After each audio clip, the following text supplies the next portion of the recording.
lovely starshine lights my way to bed. Magic rainbows glisten. In this video, I'm going to show you how to sew a French seam. So all the seams in this blouse are French seams. So you can see there, it's a real beautiful and clean finish, and it does work really well with tarn-lawn or any lightweight type fabric. The only seam that isn't French seamed is the armholes, which I finished with the overlocker, but other than that, the side seams and the back yoke is French seam. So do watch on and I'll show you how to do that. It's much easier than what you think. Okay, so the next step is to attach the yoke to the back bodice piece. But with this pattern, it's actually a French seam that you are going to use. Now, I put off sewing French seams for ages and ages because I just thought you know, it's such a professional finish, it must be really complicated to do. But actually, it's super easy. So I'll show you how to do that.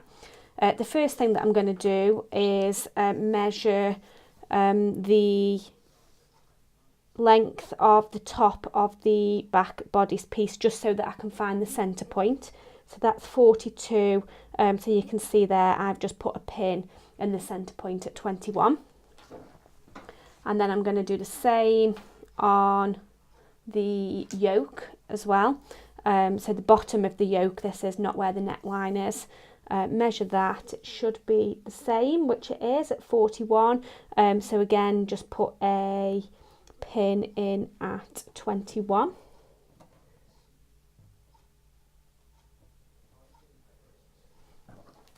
And then now what I'm going to do is pin the two pieces together. Now what is a little bit different when you're doing French seams is initially you will pin them together with the wrong side of the fabric to the wrong side of the fabric, which is back to front to the way that you would normally do it. You'd normally always put the fabric right side to right side, but with a French seam you start off by putting it wrong side to wrong side. So I've got the wrong side of the back bodice piece facing up towards me, and I've got the wrong side of the yoke facing down on top of that. So I'll start just by pinning it at that centre point, matching the two pins together.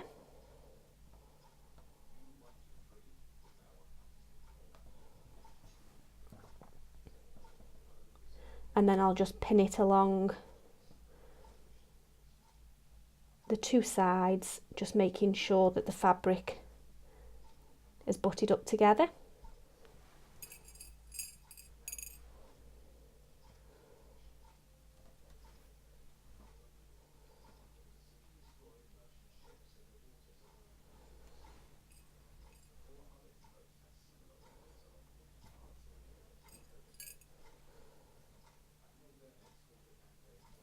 So I'll just carry on and pin the same along this side.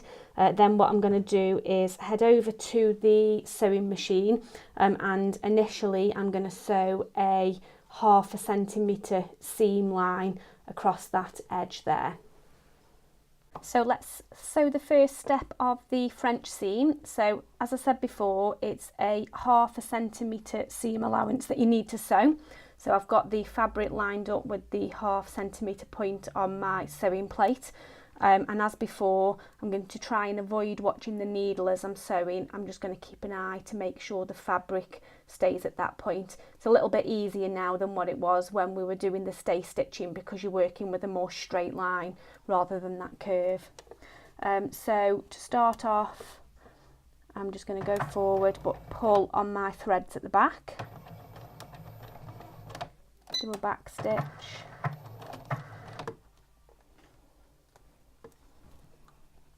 And then continue to sew.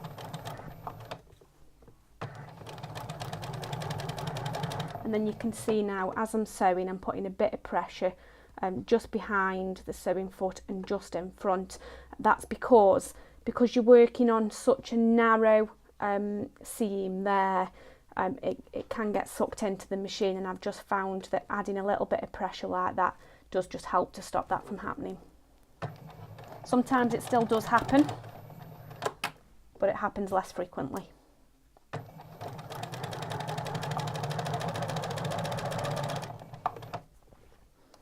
removing the pins as I go.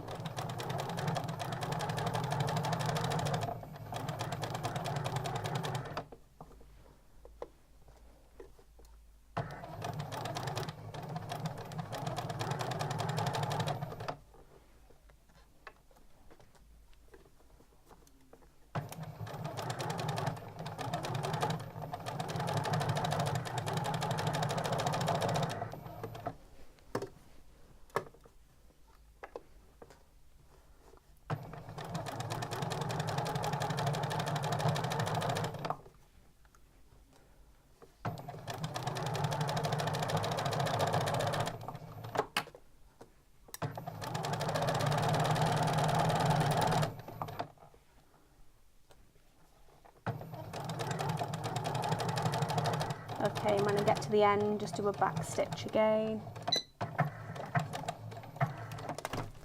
and trim the threads.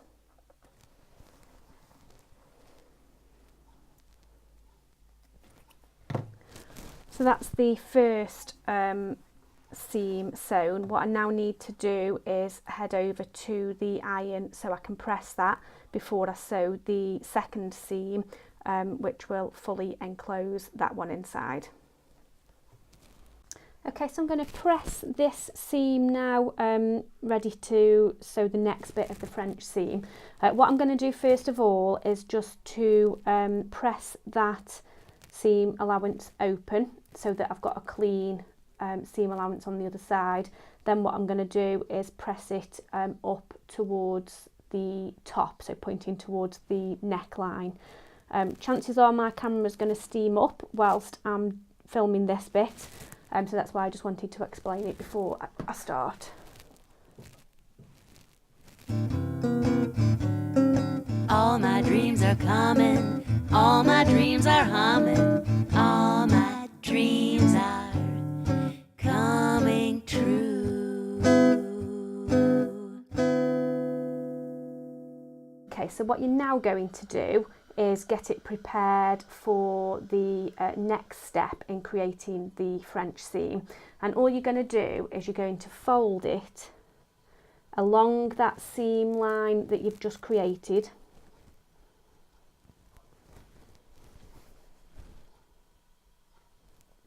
So the fabric is now right side to right side like you would normally work. So let me just show you that again. I've got the fabric with the wrong side facing up towards me, and I'm going to fold it in on itself along that seam line. So the fabric is now right side to right side, and I'm just going to put some pins in and pin all the way along that seam line.